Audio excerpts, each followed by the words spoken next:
இந்த forward reverse சுவிட்ச் வந்து நம்ம இந்த சைட்ல முதல்ல வச்சிருந்தோம், இந்த இடத்துல வச்சிருந்தோம். நிறைய பேர் என்ன பண்ணாங்க, இங்க பண்றப்ப இப்படி சாயறப்போ அப்படிங்கிறது அது தன்னை போல ஆன் ஆகி கையை விட்டுக்கிட்டாங்க அப்படிங்கிற மாதிரி ப்ராப்ளம்லாம் வந்தது. அதனால இப்போ என்ன பண்ணோம், கண்ட்ரோல் சுவிட்சை தனியாகவே அப்படிங்கிறது வந்து ஒரு பேனல் பண்ணி இதை வந்து நம்ம வந்து வரைக்கும் ஒதுக்கி வச்சுட்டோம்.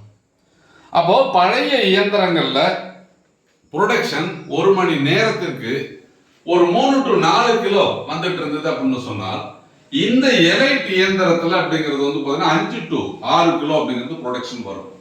இந்த தரம் உயர்த்தப்பட்ட மேம்படுத்தப்பட்ட இந்த ரோலர்ல இந்த துணியை நீங்க பிரிச்சீங்க அப்படின்னு சொன்னா, இங்க பாத்தீங்கன்னா தெரியும் எல்லாமே அப்படிங்கிறது வந்து பாத்தீங்கன்னா டஸ்ட் இல்லாம அப்படிங்கிறது வந்து இப்படி உங்களுக்கு வளையாட்டம் நீட்டா பிரிச்சிருக்கும். நீங்க பார்க்கலாம், பழைய இயந்திரங்கள்ல இந்த மாதிரி வராது. பழைய இயந்திரங்கள்ல பிச்சு பிச்சு போடும். இந்த மாதிரி இயந்திரங்கள் அப்படி அந்த இயந்திரத்தை மேம்படுத்தி நம்ம பண்ணியிருக்கோம். இதை வந்து தமிழ்நாட்டில் இப்போ நம்ம நிறுவனம் மட்டும்தான் இந்த தரம் உயர்த்தப்பட்ட இந்த இயந்திரத்தை, தரம் மேம்படுத்தப்பட்ட இயந்திரத்தை ஒரு பேக்கேஜ் அப்படிங்கிற அடிப்படையில் கொடுக்கும்.